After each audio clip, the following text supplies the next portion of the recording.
Hola, qué alegría saludarlos y quiero empezar el programa preguntándoles si conocen ustedes las enfermedades cerebrovasculares. ¿Saben qué es? ¿Conocen sus síntomas? ¿Cómo prevenirla? ¿Y qué hacer cuando estas aparecen? Pues hoy, entre nos, se los contaremos. Bienvenidos.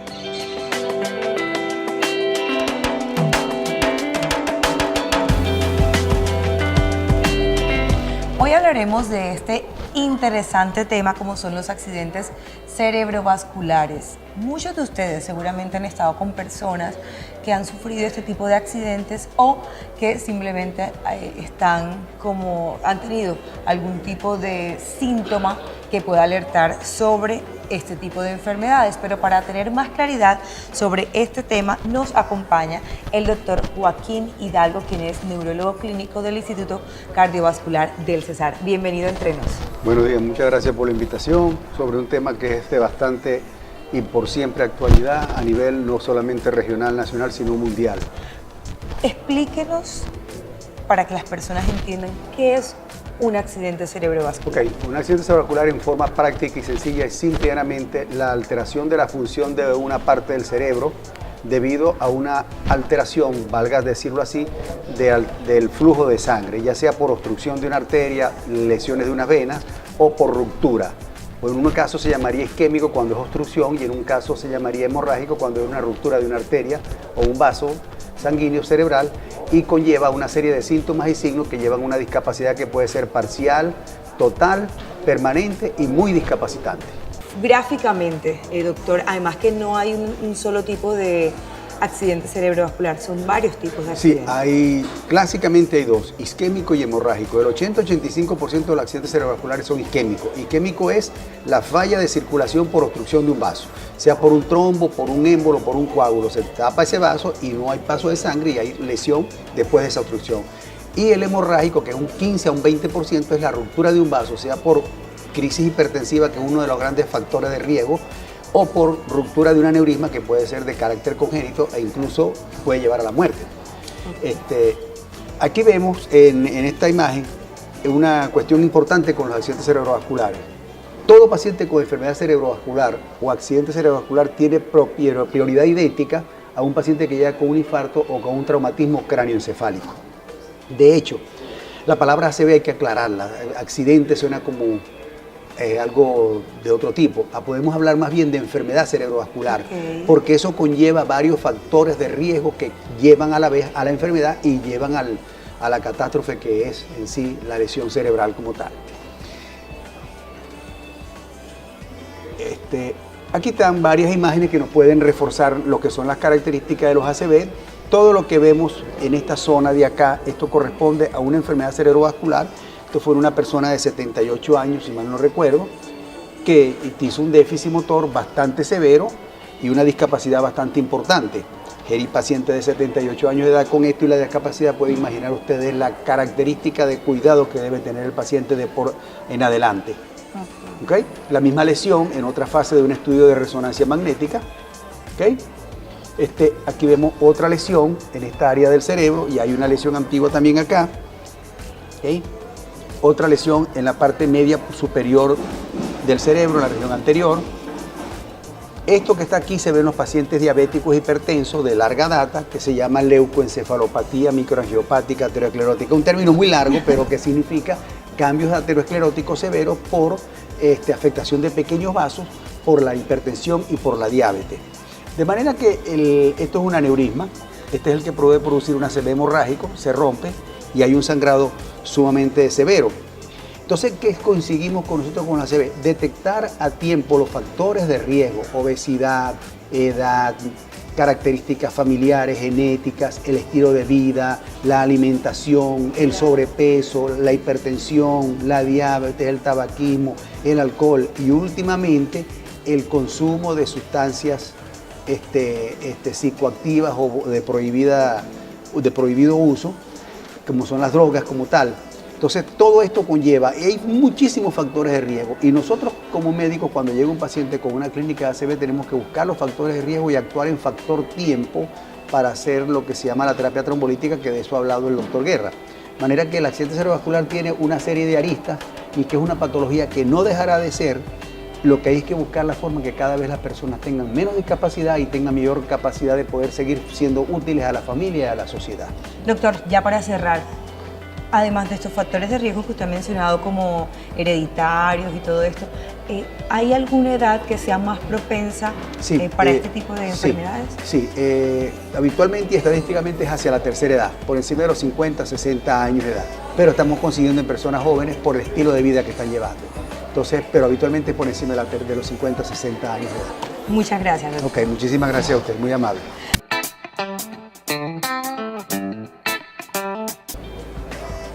Muchas gracias al doctor Hidalgo y vamos a continuar hablando de este importante tema y un factor muy importante como es la prevención. Y para eso el doctor Marcelo Calderón, quien es director científico del Instituto Cardiovascular del Cesar, nos ilustrará. Bienvenido a Entre Nos. Muchísimas gracias, buenos días. Creo que la parte fundamental es que el paciente reconozca y los familiares reconozcan oportunamente la enfermedad. No se puede tener un concepto fatalista, ¿bien? Y quedarse de manos cruzadas ante una enfermedad que depende del tiempo. Tanto más rápido el paciente ingrese al instituto o a cualquier institución hospitalaria, mejor será su pronóstico y mejor las posibilidades de rehabilitación. Todos sabemos que el accidente o enfermedad cerebrovascular menor representa la cuarta parte de la mortalidad en los Estados Unidos, que es el país de las estadísticas confiables, y es la primera causa de discapacidad a nivel mundial. Por tanto, es necesario la prevención. La prevención básicamente sería una prevención primaria, pero hay factores como la edad, que son factores que no se pueden modificar, el sexo, que no se puede modificar, y otros como el hábito del cigarrillo, o el alcoholismo, o el sedentarismo. Son factores de riesgo que hay que combatir y hay que tratar a efecto de disminuir las consecuencias fatales de esta enfermedad. En los niños y en adultos jóvenes se puede presentar esta enfermedad por mecanismos diferentes. En nuestro medio, por ejemplo, es frecuente una enfermedad que se llama drepanocytosis o anemia de células falciformes. Es una enfermedad en la cual los glóbulos rojos son alargaditos y por lo tanto no pueden discurrir dentro de los vasos sanguíneos del cerebro como lo hace el glóbulo rojo normal y atasca al vaso, produciendo trombosis y un accidente isquémico. También una causa que vemos con muchísima frecuencia y representa el 25% de los accidentes isquémicos son las cardioembolias, producidas por arritmias cardíacas y principalmente una que se conoce con el nombre de fibrilación auricular. Una circunstancia en la que el corazón tiene un ritmo caótico, no hay un ritmo preciso y eso hace que se modifique la circulación y se formen trombos que pueden viajar a cualquier lugar del organismo, pero la arteria que está más cerca es las arterias que van al cerebro y producen trombosis. Eso es imperioso la identificación temprana de la fibrilación auricular y hacerle tratamiento, porque aún con el mejor tratamiento, con anticoagulantes y bajando el ritmo, controlando la arritmia, el paciente queda con riesgos. Doctor, entonces, para redondear el tema y finalizar esto de la prevención, hay que evitar el sedentarismo, buena alimentación y evitar el tabaco. El tabaquismo. Desde luego que el enemigo número uno del paciente con isquemia cerebral transitoria o ictus o enfermedad cerebrovascular es la hipertensión arterial. Una enfermedad conlleva a otra. Buena, si no hay un control correcto de la hipertensión arterial la incidencia y la prevalencia de esta enfermedad es altísima. Es quizá el grupo de pacientes donde más se ve la enfermedad, que es el grupo de los arriba de 75 años. Todos sabemos que el grupo de edad de los 75 años en adelante ha aumentado en el mundo entero. Entonces es bueno tomar las medidas preventivas para que podamos vivir un poco mejor. Y eso lo podemos hacer desde nuestra juventud para poder llegar a viejitos. A viejos poder sanos. llegar a viejitos saludablemente. Sanos, Doctor, muchas saludables. gracias por acompañarnos. Gracias a ti, muy amable. Vamos a una pausa y ya regresamos con más Entre Nos y las enfermedades cerebrovasculares.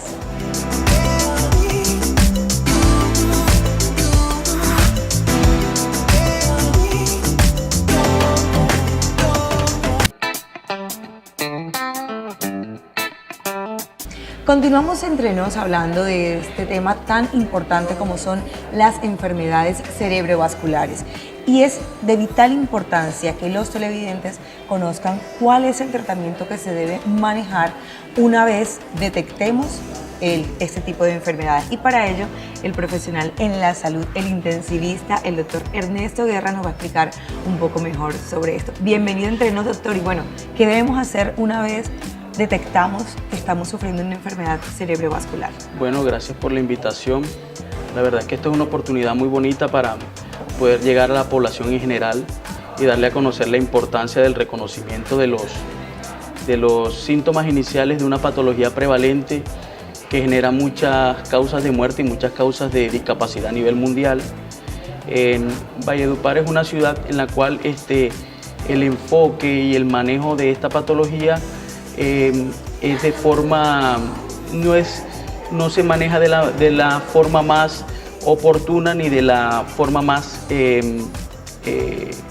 conveniente posible, dado que hay unas estrategias que van dirigidas a recanalizar el vaso que se encuentra ocluido y para ello, bueno, pues recibí esta invitación con el objetivo de poderles explicar cuáles son los síntomas iniciales más comunes, que sean de fácil reconocimiento, con el objetivo de que las personas puedan consultar en tiempo y forma.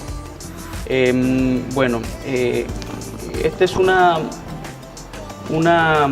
imagen que es tomada ya de una literatura mundial. Es una estrategia de la Sociedad Americana del Corazón, en donde utilizamos este acrónimo que es el FAS para poder explicarle a la población en general por medio de este acrónimo cuáles son los signos y síntomas más importantes que se pueden reconocer en la casa, y eso nos llevaría a consultar de forma más prematura y poder recibir el tratamiento adecuado. Face hace referencia a cara, cualquier trastorno de la parte motora a nivel facial pues nos tendría que alarmar sobre un signo de ACV isquémico. Arm hace relación a los brazos, a los miembros. La caída o el no poder sostener un brazo es también un síntoma importante. Speech, que hace relación al habla. Las personas que tienen dificultad para hablar, pues también nos traería un signo bastante importante para reconocer el ACV. Y la última letra del acrónimo, que relaciona time o tiempo, es la importancia de reconocer estos tiempos y consultar de forma precoz al hospital.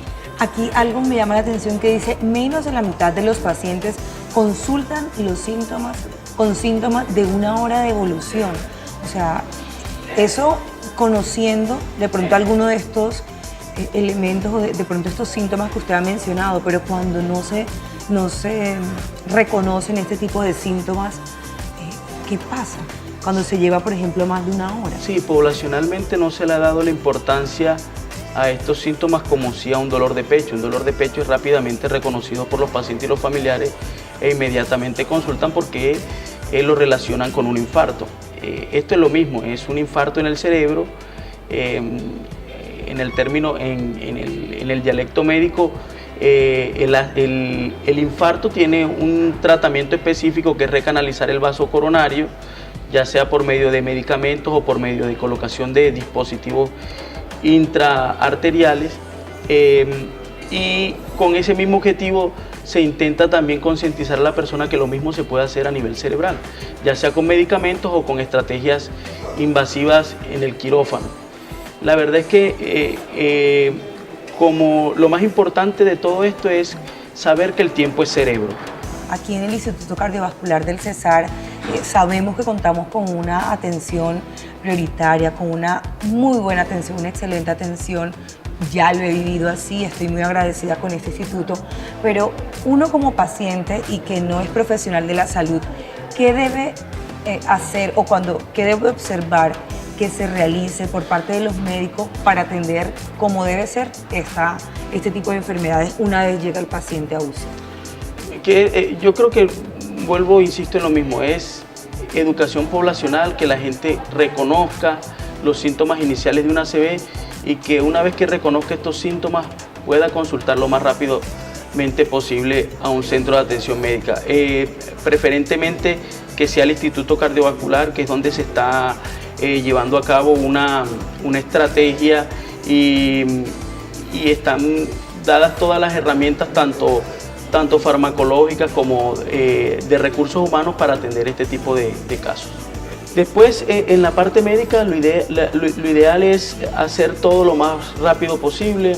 Hay unas estrategias médicas para mejorar y disminuir el daño neurológico, pero bueno, lo ideal es que el paciente consulte con los síntomas, se pueda realizar una tomografía de forma inmediata, descartar que el ACV no sea hemorrágico y una vez que se tenga una tomografía que cumpla ciertos requisitos la tomografía y el paciente esté en menos de 4 horas y media de aparición de los síntomas, pues iniciar el tratamiento específico, que es recanalizar el vaso por medio de la administración de un medicamento que se llama RTPA.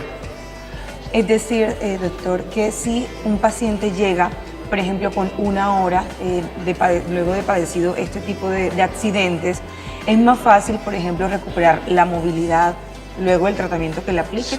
Sí, en términos un poco más estadísticos y más fácil de entender, es que por cada 4 personas que consulten en la primera hora, 1 va a quedar como si no hubiese tenido una ACV. Okay. O sea que de 4 personas, 1 va a tener una recuperación íntegra y es una persona que se reincorpora a la sociedad, que le va a ahorrar muchos gastos a la población y que va a ser una persona funcional.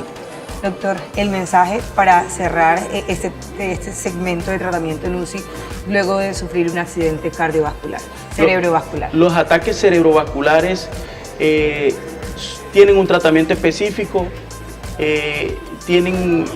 son fáciles de reconocer y el tiempo es cerebro.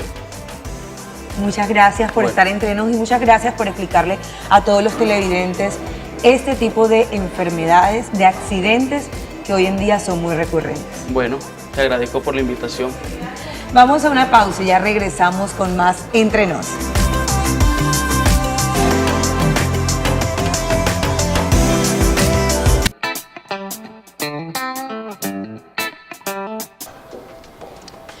Y una de las etapas finales y muy importantes en este proceso de recuperación en medio de las enfermedades cardiovasculares es la fisioterapia. Por eso nos acompaña una experta en el tema. Ella es la doctora Doleyis Sampaio, que es la encargada de todo este proceso de recuperación. Bienvenida entre nos y cuéntenos por qué es importante esta recuperación.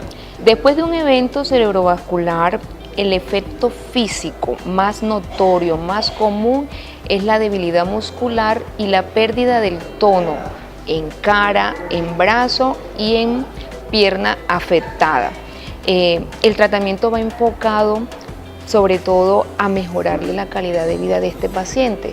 Esto es un paciente que definitivamente pierde todo tipo de fuerza. Por lo tanto, tiene que tener una persona que lo ayude porque no puede caminar, no puede sostenerse, hablando de un evento que ha llevado a una hemiplegia, o sea, a una parálisis completa del medio cuerpo.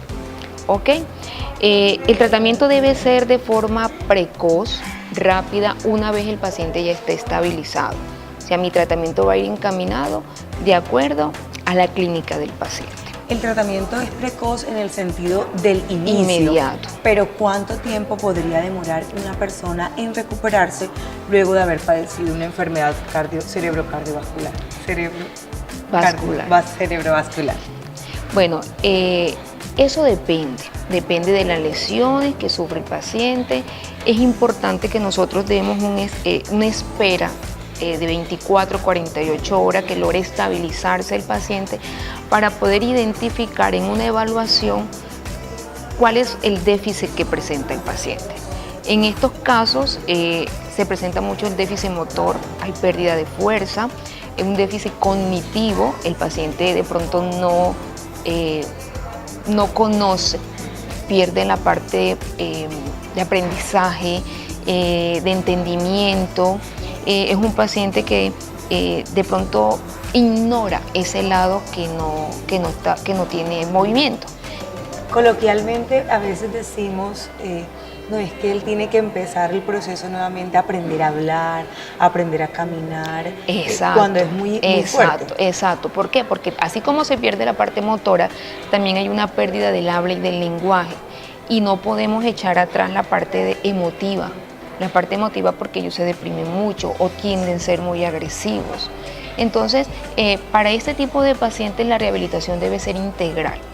Manejamos un grupo de profesionales en donde interviene fisioterapia, interviene terapia del lenguaje, interviene el psicólogo, interviene la terapista ocupacional, porque va a ir muy de la mano a que reeduquemos al paciente, a que vuelva nuevamente a sus actividades de la vida diaria. Y para esto también es fundamental, ya para cerrar, doctora, la familia. Total. ¿Cuál es el papel que juega la familia? ¿Y tienen ustedes también el tratamiento familiar? Es muy importante que la familia esté con nosotros en el momento de iniciar la rehabilitación. Ellos son los que van a identificar, nos van a observar para que en casa ellos repitan, multipliquen esos ejercicios y nos puedan ayudar a que la evolución sea mucho mejor y más rápida. ¿Hay personas que pueden quedar con secuelas de por vida luego de este tipo de enfermedades? Sí, claro que sí. Nosotros hablamos de un tratamiento en 6 meses, en los primeros 6 meses de la rehabilitación, digamos que vamos a darlo todo. El paciente tenemos que entusiasmarlo, motivarlo para que podamos lograr disminuir todo aquello toda limitación muscular, toda pérdida de lenguaje. De 6 meses para allá llega una etapa en donde muy poco se puede ganar, porque ya lo que se ganó en los 6 meses logramos es de mantenerlo. Visualizamos, identificamos cuáles son las deficiencias que le queda y potencializamos esa parte para que él pueda defenderse, integrarse a la sociedad con lo que tiene, con lo que le queda. Bueno, ella era la doctora Dulegis. Muchas gracias por acompañarnos, a hablar de este tipo de enfermedades que son tan importantes y además muy recurrentes hoy en día. Muchas gracias. De nada.